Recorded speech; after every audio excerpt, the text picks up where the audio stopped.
नमस्कार दोस्तों, welcome to my channel Mithilesh Drishtikon. आज हम पढ़ने वाले हैं लुसेंट के पॉलिटी सेक्शन को, इंडियन पॉलिटी एंड कॉन्स्टिट्यूशन। तो पहला टॉपिक हमारा है इवोल्यूशन ऑफ इंडियन कॉन्स्टिट्यूशन। तो चलिए आज हम इसको डिटेल में पढ़ते हैं। चलिए वीडियो को शुरू करते हैं। इस इमेज में आप देख रहे होंगे पहला नंबर पे इंडियन कॉन्स्टिट्यूशन कब बना था। इस इमेज के माध्यम से हम आपको समझाने की कोशिश कर रहे हैं बहुत ही आसान लैंग्वेज में। उम्मीद करते हैं कि आप लोग अच्छे से समझिएगा। देखिए इस इमेज में लिखा हुआ है इंडियन कॉन्स्टिट्यूशन कब बना। बनने की शुरुआत हुई थी 9 दिसंबर 1946 को। इस दिन को इंडियन कॉन्स्टिट्यूशन की पहली मीटिंग हुई थी। 9 दिसंबर 1946 को मेकिंग ऑफ द कॉन्स्टिट्यूशन भी कहा जाता है। अब हम लोग बात करते हैं कॉन्स्टिट्यूशन कौन बनाया था। इसमें 4 लोग शामिल थे। चलिए एक एक करके डिस्कस करते हैं कि इसमें 4 लोग वो कौन कौन थे। तो सबसे पहले हमारे चेयरमैन थे प्रेसिडेंट, जो उस टाइम के डॉक्टर राजेंद्र प्रसाद थे, ये हमारे चेयरमैन थे। और वाइस प्रेसिडेंट एच.सी. मुखर्जी, ये भी मेंबर थे। और कॉन्स्टिट्यूशनल एडवाइज़र के रूप में थे बी.एन. राव। और ड्राफ्टिंग कमेटी, ये सबसे इम्पोर्टेंट है। ड्राफ्टिंग कमेटी का चेयरमैन थे डॉक्टर बी.आर. अम्बेडकर जी थे, इसीलिए इन्हें फादर ऑफ इंडियन कॉन्स्टिट्यूशन भी कहा जाता है। ड्राफ्टिंग कमेटी में सिर्फ डॉक्टर बी.आर. अम्बेडकर ही नहीं थे, इसमें 7 मेंबर थे। तो चलिए वो 7 मेंबर कौन कौन थे हम लोग देखते हैं। सबसे पहले नंबर पर तो बी.आर. अम्बेडकर जी थे। दूसरे नंबर पर एन. गोपाल स्वामी थे। तीसरे नंबर पर थे अलादि कृष्ण स्वामी थे। अलादीन कृष्ण स्वामी अय्यर थे, इनका पूरा नाम अलादीन कृष्ण स्वामी अय्यर है। चौथे नंबर पर के.एम. मुंशी थे। पाँचवें नंबर पर थे मोहम्मद सदुल्ला थे। छठे नंबर पर बी.एल. मित्तर थे। सातवें नंबर पर थे डी.पी. कैथन। डी.पी. कैथन थे। ये 7 मेंबर है जो आपको याद रखनी है। ड्राफ्टिंग कमेटी के कितने मेंबर थे, तो 7 मेंबर थे। ये सातों मेंबर को आपको याद कर लेना है, एग्जाम के लिए बहुत ही इंपॉर्टेंट है। अब हम लोग बात करते हैं कॉन्स्टिट्यूशन कितने टाइम में रेडी हुआ था। तो लगभग 2 साल 11 महीना 18 दिन में रेडी हो गया था। टोटल सीटिंग कितने हुए थे, तो 11 सेशन हुए थे। और टोटल डेज कितने हुए थे, तो 165 डे टोटल हुए थे। वर्ल्ड का सबसे ज़्यादा टाइम लेकर बनने वाला रिटन कॉन्स्टिट्यूशन है इंडिया का। मतलब इंडिया का जो कॉन्स्टिट्यूशन है वो सबसे बड़ा है और रिटन फॉर्म में है। सबसे ज़्यादा टाइम भी लगा था और सबसे लंबा कॉन्स्टिट्यूशन हमारा भारत का ही है। इंडियन कॉन्स्टिट्यूशन कब रेडी हुआ, एडोप्टेड कब हुआ, तो 26 नवंबर 1949 को एडोप्टेड हुआ। इस दिन इंडियन कॉन्स्टिट्यूशन एडोप्ट हुआ था। 26 नवंबर 1949 को एडोप्ट हुआ था। इसीलिए 26 नवंबर को इंडियन कॉन्स्टिट्यूशन डे भी मनाया जाता है। और हम लोग अभी बात करते हैं इंडियन कॉन्स्टिट्यूशन कब से लागू हुआ था, मतलब इम्प्लीमेंटेड कब हुआ था। तो इम्प्लीमेंट हुआ था आपका यही 26 जनवरी 1950। ये तो सबको पता है, 26 जनवरी 1950 को हमारा इंडियन कॉन्स्टिट्यूशन इम्प्लीमेंटेड हुआ था, मतलब लागू हो गया था। 26 जनवरी को क्यों लागू हुआ था ये आपको पता है। इसके पीछे एक रीज़न है, क्योंकि 26 जनवरी 1930 को पूर्ण स्वराज डे मनाया जाता है। पूर्ण स्वराज डे मनाया जाता है 26 जनवरी को, जो कि पहली बार मनाए गए थे 1930 में। तो इसीलिए इंडियन कॉन्स्टिट्यूशन को भी लागू किया गया था 26 जनवरी 1950 में। यही कारण है कि 26 जनवरी को लागू किया गया था इंडियन कॉन्स्टिट्यूशन। अब हम लोग बात करते हैं इंडियन कॉन्स्टिट्यूशन में कितने पार्ट्स हैं।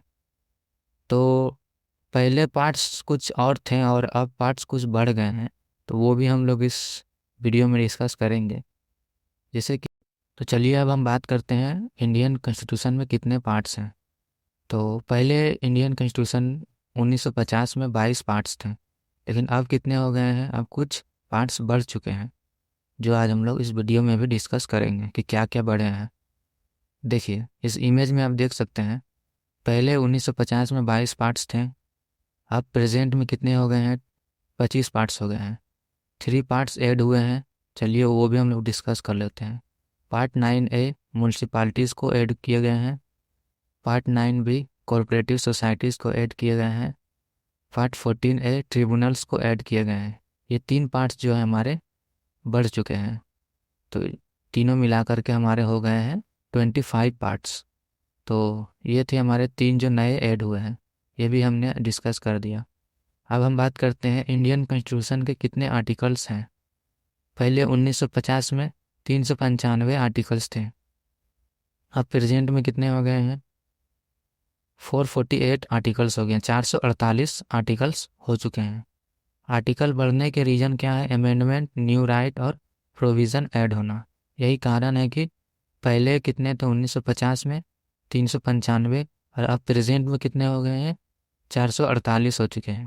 कारण क्या है? अमेंडमेंट का बढ़ना, नए नए अमेंडमेंट आते हैं, नया कानून बनता है, नया राइट्स बनता है, प्रोविज़न बनता है। इस यही कारण है कि आर्टिकल्स भी बढ़ते हैं। जाहिर सी बात है, जब नया कानून बनेगा तो आर्टिकल भी बढ़ेगा, अमेंडमेंट बनाया जाएगा नया तो आर्टिकल भी बढ़ेगा। इसीलिए अमेंडमेंट बढ़ते के साथ इसलिए आर्टिकल भी बढ़ जाते हैं। अब हम बात करते हैं इंडियन कॉन्स्टिट्यूशन में कितने शेड्यूल हैं। तो जब 1950 थे, पहले कितने थे? 1950 में 8 शेड्यूल थे। अब प्रेजेंट में कितने हो गए हैं? 12 शेड्यूल हो चुके हैं। न्यू शेड्यूल जो ऐड हुए हैं वो भी हम लोग डिस्कस करते हैं। 9th शेड्यूल जो ऐड हुए हैं वो 1951 में हुए थे, 9th शेड्यूल। 10th शेड्यूल जो ऐड हुए हैं 1985 में एंटी डिफेक्शन लॉ के लिए।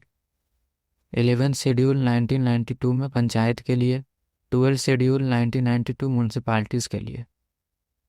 ये 4 जो है वो नए शेड्यूल ऐड हुए हैं। पहला क्या था हमारा?